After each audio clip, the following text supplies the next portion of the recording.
રજૂઆત કરવા માટે જતા સામાજિક કાર્યકર્તાને પાલિકા દ્વારા અટકાવવામાં આવ્યા। આજરોજ પાલિકાની સામાન્ય સભા ચાલુ હોય ત્યારે સામાજિક કાર્યકર્તા અને કરણી સેનાના રાષ્ટ્રીય પ્રવક્તા એવા મહેન્દ્રસિંહ રાઠોડ પાલિકા ખાતે સ્મશાન બાબતે રજૂઆત કરવા માટે પહોંચ્યા હતા ત્યારે પોલીસ અને સિક્યુરિટી દ્વારા ગેટ બંધ કરી તેમને રોકવામાં આવતા હોબાળો મચ્યો હતો। પાલિકાની સભા શરૂ થતાં પહેલાં જ પોલીસનો કાફલો પાલિકાના પ્રાંગણેમાં ખડકી દેવામાં આવ્યો હતો। સિક્યુરિટી દ્વારા પાલિકાના મુખ્ય દ્વાર બંધ કરી દેવામાં આવ્યા હતા। ગતરોજ મુલતવી રહેલી પાલિકાની સભા આજે ફરી શરૂ થઈ હતી। તે વચ્ચે પાલિકા દ્વાર પર મહેન્દ્રસિંહ રાઠોડ પહોંચ્યા હતા અને સ્મશાનમાં જે ભ્રષ્ટાચાર થયો છે તે બાબતની રજૂઆત કરવાની છે તેવું જણાવ્યું, પરંતુ પોલીસ અને સિક્યુરિટી સ્ટાફ દ્વારા દ્વાર ખોલવામાં ન આવતા અને તેઓને રજૂઆત કરવા માટે અંદર જવા દેવામાં ન આવતા મહેન્દ્રસિંહ રાઠોડે રોષ પ્રગટ કર્યો હતો। કોઈ કોન્ટ્રાક્ટરોને ત્યાં કોન્ટ્રાક્ટ પર 7-7.5 હજારમાં અગ્નિદાહ દેવા માંગતો નથી અને ગરીબમાં ગરીબ માણસ 2 થી 2.5 હજાર રૂપિયા ખર્ચવાની ક્ષમતા ધરાવે છે। જો 12મા 13મા લાખ રૂપિયાનો ખાટલો 12મા 13માનું વિધિ કરતો હોય ને તો 2000-2200 રૂપિયા કોને સ્મશાનમાં અઘરા પડતા નથી, પણ એમાં બી 5 થી 5.5 હજાર રૂપિયા સફાઈના બાને અને સિક્યુરિટીના બહાને તો તમે અમને સ્મશાનમાં એવી કેવી ફેસિલિટી આપવાના છો? સેન્ટ્રલ એસી આપવાના છો? ત્યાં કોફી હાઉસ ચાલુ કરવાના છો?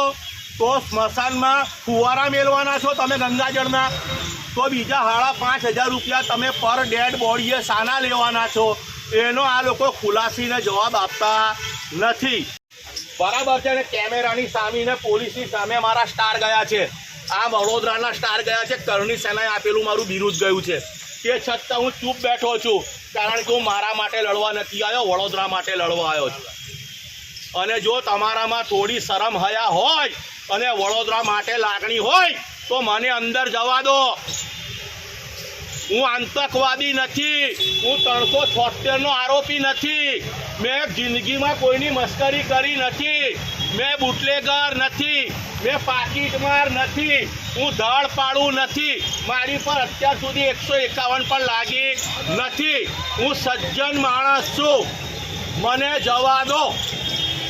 માં તો ગઈકાલે આ લોકોએ સભા સ્થગિત કરી હતી।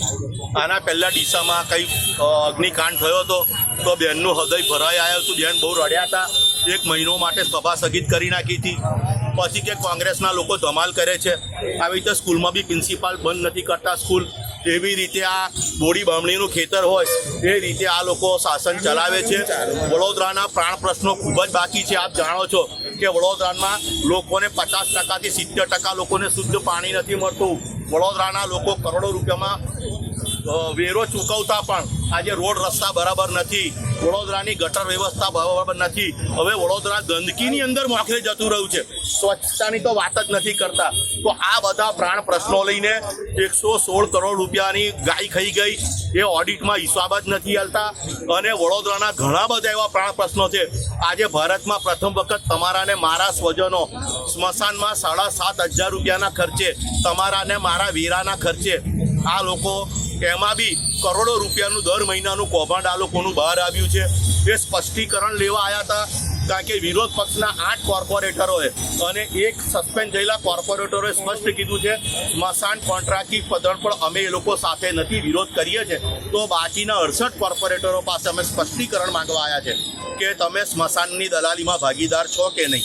એના માટે હું નમ્રતાપૂર્વક અંદર જવા માંગુ છું, પણ કોંગ્રેસવાળાને જવા દીધા તો હું કોંગ્રેસ કરતાં પણ ગયેલો છું। હું તો વડોદરાનો અવાજ છું, હું તો કોઈ રાજકીય વ્યક્તિ નથી, હું તો સામાજિક વ્યક્તિ છું, હું કરણી સેનાનો પ્રવક્તા છું, પહેલાં વડોદરા શહેરનો નાગરિક છું, વડોદરા શહેરનો સામાજિક કાર્યકર છું। તો આપ મીડિયાના માધ્યમથી હું કહેવા માંગુ છું કે આ મારું અપમાન નથી, વડોદરા શહેરનું અપમાન છે। હું પીઆઈ સાહેબને રિક્વેસ્ટ મોકલી છે કે મારે નમ્રતાપૂર્વક મારે આ લેટર ને મારે સવાલ કરવા છે, મને કરવા દો। જોઉં છું કે પોલીસ પ્રજાનો મિત્ર છે, મારા મિત્ર બને છે કે નહીં।